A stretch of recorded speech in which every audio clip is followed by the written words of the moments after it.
Are you serious, guys? Are you serious? Go Irish. That's right. Go Irish. Hey, guys, let me just say something right now. Are you serious? Something biblical's going on with the signs of the second coming of Christ. That includes nations will rise against nations and kingdoms against kingdoms, and it's happening. But first, let me tell you right now, disclaimer, some of the content and information of this video is for entertainment only. But this isn't. Right now, let me tell you, Noble Gold. That's right. Everyone's excited about AI, a smarter future, a faster future, everything connected, everything in the cloud. But what happens when it breaks? What happens when the system that holds your money gets hacked? When an AI trained on every password, every pattern, every weakness turns its attention to your bank account? How much of your wealth exists only as a number on a screen? What happens when you wake up and you're locked out of your own life? What? No cash, no card, no access, no fun. I mean, just a message on a screen telling you, wait, temporarily out of service, wait, temporarily out of service, wait. I mean, that's not good. So this is why smart Americans are turning to Noble Gold Investment to own something real gold or real silver. Gold, silver, biblical currencies. And you can have a coin or you can stack a bar and keep it in your own safe. An asset that's tangible, something that is you can use to barter with in times of distress. Don't be left behind. Find out how you can secure your 401k, roll it over into a gold or silver IRA at www.pastorpaulgold.com or call them on the phone at 877-646-5347. And if you qualify, and you probably do, they'll give you a 10-ounce silver bar. What? Yes, America 250. They'll give it to you for free. That's worth over $650. And guys, it can be yours by simply going to www.pastorpaulgold.com. Tell them Paul Begley sent you. That's how you get that. Tell them Paul Begley sent you. Call the number. All right. So here's what's going on. It's getting crazier by the minute. Kind of feels like that anyway. Literally crazier by the minute. Wow.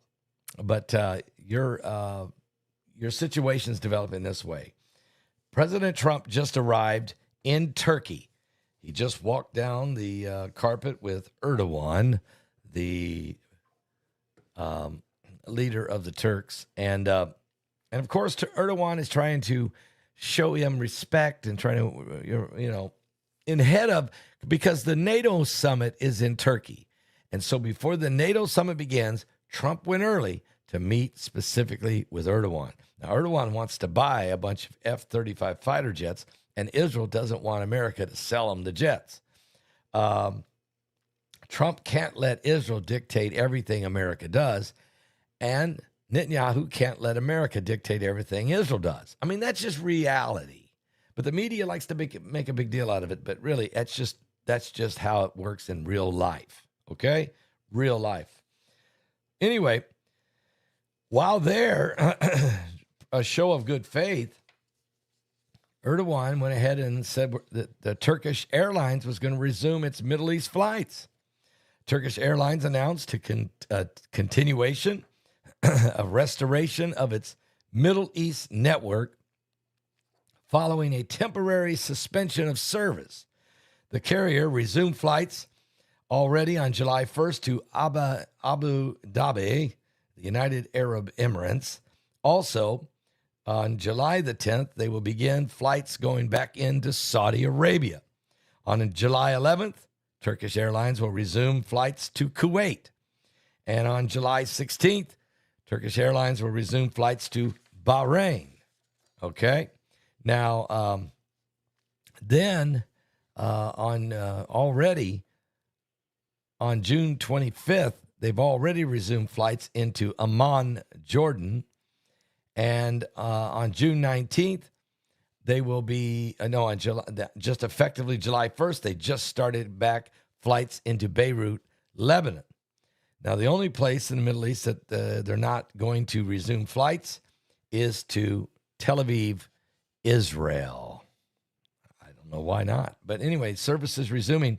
Turkish Airlines will continue to connect travelers across the Middle East with its global network through its hub in Istanbul, Turkey, as an airline flying to 6 different continents, and that includes Europe, Asia, Africa, Australia, and the Americas. Okay, so anyway, so Turkey announcing that just before Trump got off the plane. Now, NATO, it's going to be huge. Trump was asked a question while sitting there with Erdogan. What about Greenland? Trump's reaction was, Greenland is going to have to be a part of America. Just all there is to it. Greenland has got to be a part of America in some capacity. Because we have to keep the Russians, he said, and the Chinese out of our hemisphere, period. Well, that might be why Cuba's lights went out. What? That's the night that the lights went out in Cuba. That's the night that Havana went silent. It might be because there's lots of little running around Russians. That's a night that Cuba night was spent. It's agony on the people, though. Cuba is slowly getting power back on. It's a third nation. It's the third time that it's been a nationwide blackout in the last 6 months, but this one is agony. This is right in the middle of July, and the intense heat in Cuba is unbearable. The Cubans now have no power, they have no water, and they are barely getting it restored. As of this morning, finally, about a third of the power has been turned on, but it's causing mounting despair in the face of an energy collapse already as the United States continues the fuel blockade on Cuba. And that's because the communist island has already struggling to keep the lights on before President Trump cut off the oil supplies back in January, depleting and dwindling supply of fuel for its power plants. The Union Electria, the UNE it's called, the state electricity company, because they're communists, so nothing's private there. The state owns everything. They took everything from the people. That's why they're in poverty and in poor. And there's no incentive to do anything because they just take it from you and shoot you in the head. They've announced total disconnection to the entire island. It happened yesterday afternoon. I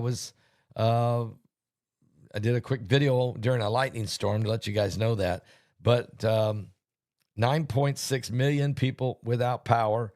Just now this morning, they've restored 30% of that only in the capital, but most of the country is still sitting in the dark, including 43 medical centers and 9 water distribution installation locations. All aren't functioning.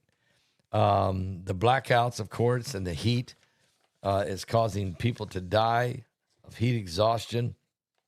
The lack of water, the lack of fuel, undoubtedly is complicating the restoration process, according to Lazaro Guerrera, director of electricity at the Ministry of Energy, which is owned by the communist dictator, President Miguel Diaz-Canel.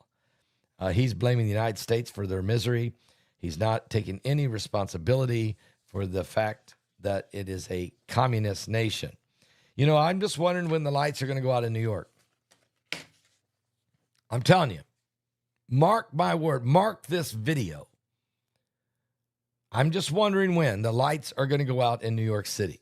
They will, because your communist leaders, they promise, and then they can't deliver, and then they break you down, and then they'll promise, they can't deliver, and then they'll break you down into submission to where you're no longer worried about turning your thermostat up to 78.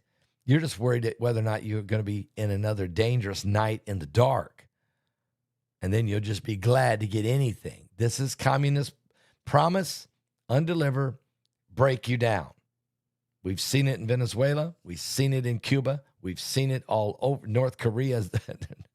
We've seen it when the former Soviet Union, under Stalin, under Lenin, under the Marxist mentality. We've seen it even under Nazi Germany. And when Nazism, we've seen it in any totalitarian government, including Middle Eastern monarchies. We've seen it everywhere, that totalitarian Communism is in play. And Maine, if you elect this idiot, if you elect this planter, he rapes women and allegedly he is a brawler. He's a Nazi. He's everything un-American.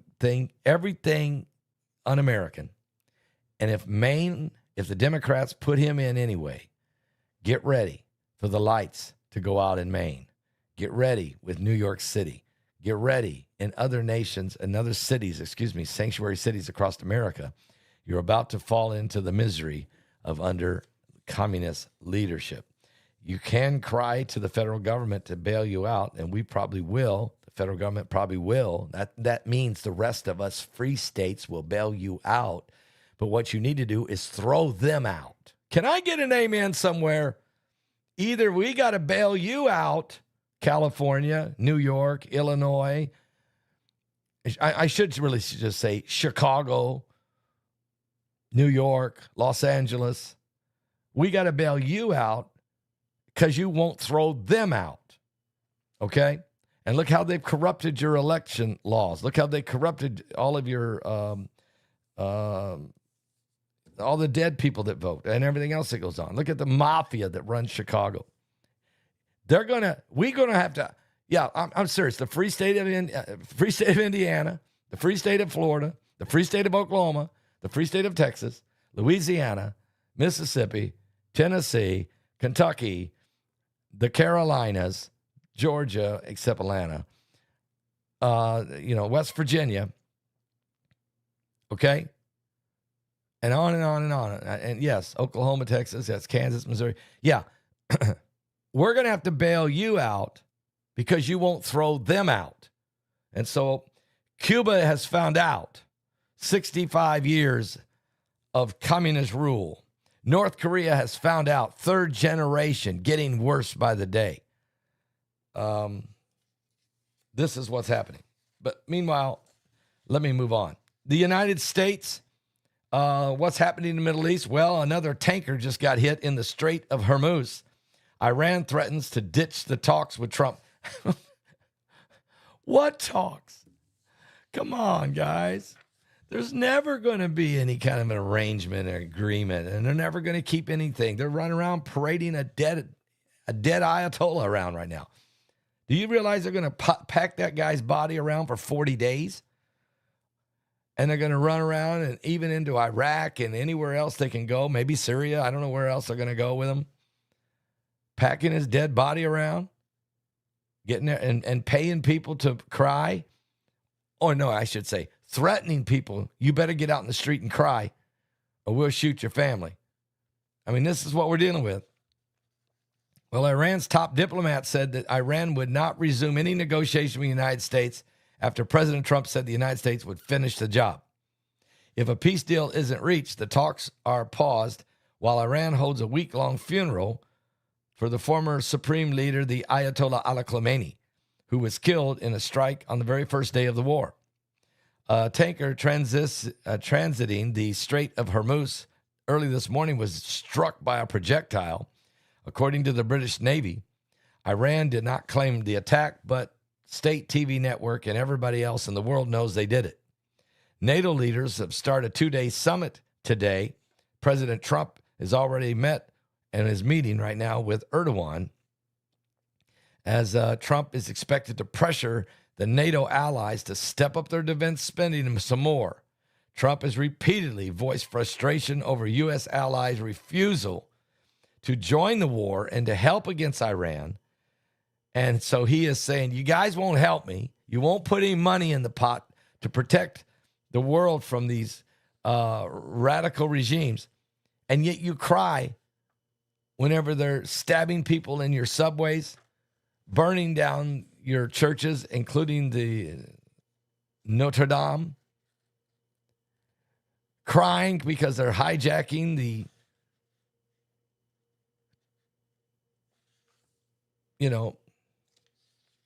everything that every one of your major landmarks in every major European nation. You cry because they gang rape a girl in front of a church. You cry because of the Sharia law and the no-go zones in London. You cry because the people, I'm telling you, the people are crying, but the politicians are being paid. So this is the real, I'm just being real. This just in, I'm being real.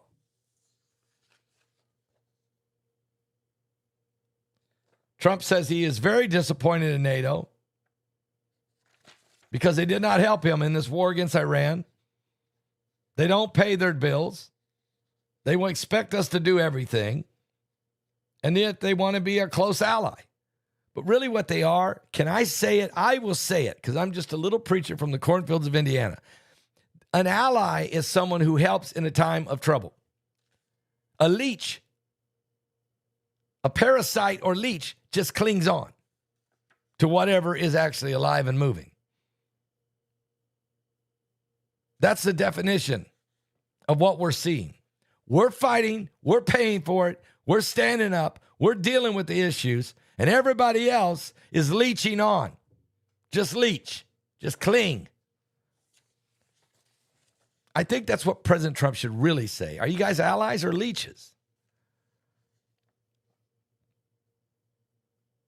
It's not the people. It's not the people of England. It's not the people of France. It's not the people of Germany. It's not the people of Belgium who beat the United States last night in World Cup soccer. It's not the Spaniards and the Italians and the Portuguese and the Greeks and Poland and Hungary and Romania or Latvia or Estonia or Moldova. It's none of these people. It's not the people. It's the politicians that are being paid by the enemy. Oh, Qatar says Iran hit a gas tanker in the Strait of Hormuz. So Qatar says it was Iran that did it. Because it was. All right, so you got that going on. So yeah, Cuba's in the dark. The Strait of Hormuz is getting people, boats are getting hit. Turkey's trying to be nice. Trump's in the Middle East. He's going to smack NATO around because they won't help him. And Greenland belongs to America. And other than that, that's kind of what's going on. Israel, they're holding their own. They're doing okay. Everybody seems to be running away. There might be hope. There really might be hope. Are you washing the blood?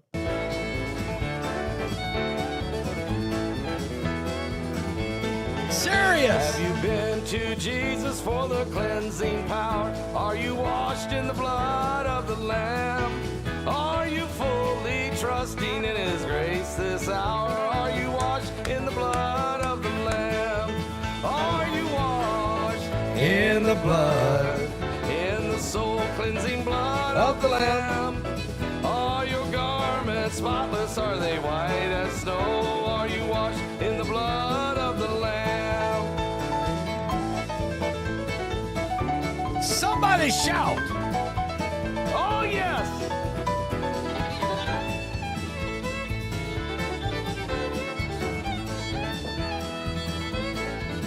Are you walking daily by the Savior's side? Are you washed in the blood of the Lamb? Do you rest each moment in the crucified? Are you washed in the blood of the Lamb? Or are you washed in the blood, in the soul-cleansing blood of the Lamb? Are your garments spotless? Are they white as snow? And be washed in the blood of the Lamb. Come on!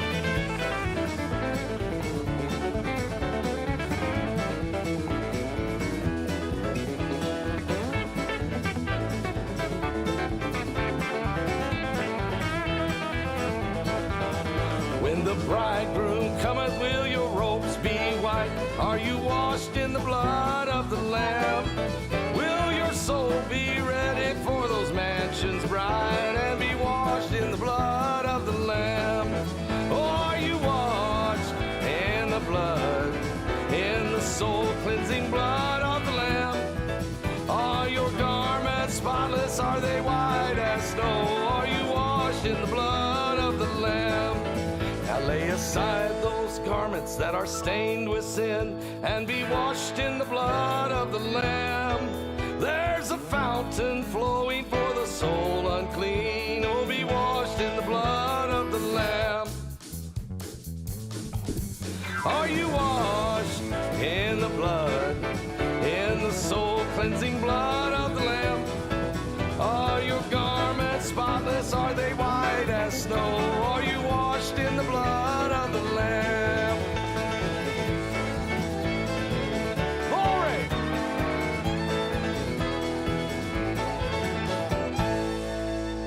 Are you serious?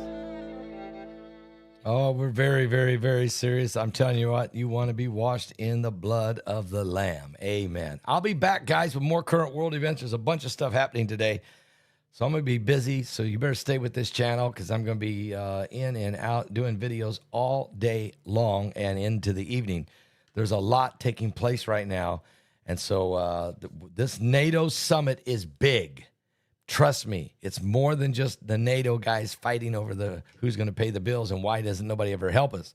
There's a war going on, and they're discussing it with Putin and Zelensky, with Russia and Ukraine. President Trump said in the last 4 months there was 29,000 people killed, then there was 47,000, then there was 44,000, and last month there was 35,000 soldiers, people total.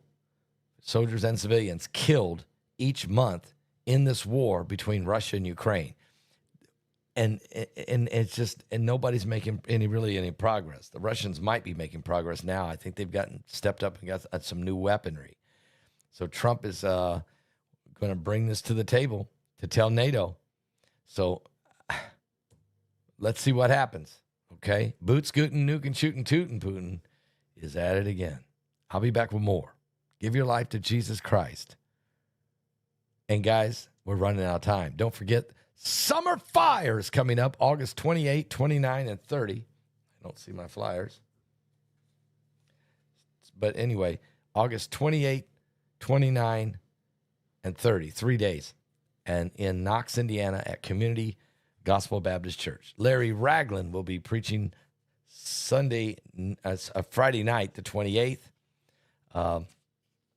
There's going to be a prophecy conference in the morning. There's going to be a singing with Kevin Wilson and Kevin Copley Saturday afternoon. I'll be preaching Saturday night, and then I'll be preaching Sunday morning. Of course, Kevin Copley, Kevin Wilson will be there for all services as well. So, yeah, it's going to be this is a great time to come to the cornfields of Indiana. August 28, 29, 30. You can be baptized. We're going to be baptizing people that weekend. We got free dinner for everybody. There's no charge. We're just focusing on this old church, Community Gospel Baptist Church. Come help me really celebrate the life, legacy, and ministry of my father, Charles Begley, okay? Come and help me do that. I appreciate it greatly at Summer Fire. And speaking of that, how about a song? How about a song? Paul, can you find your music? Yeah, I think I can.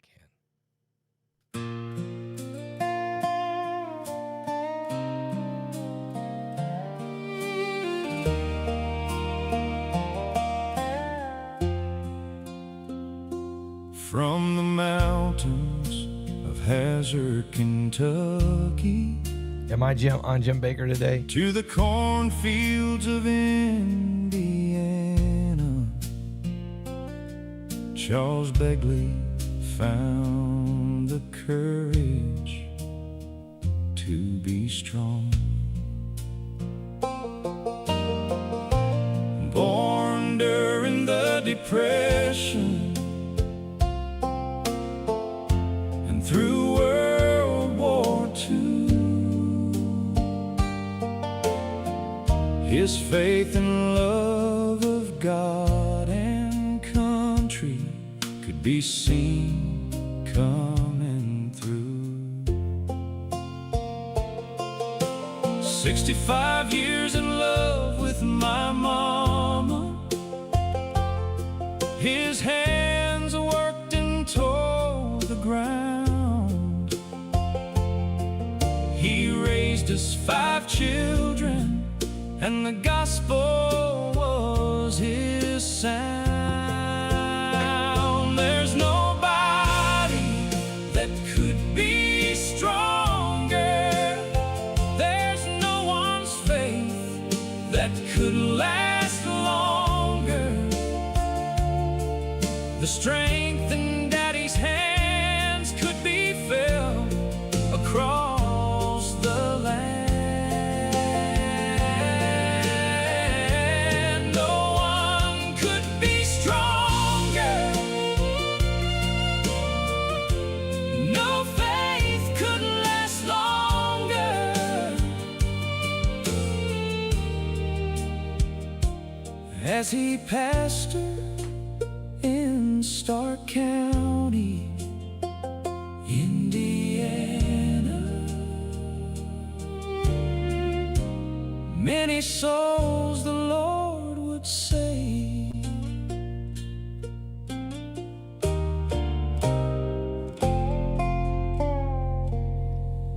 I'll be back with more current world events and how they relate to biblical prophecy. We're living in the last days.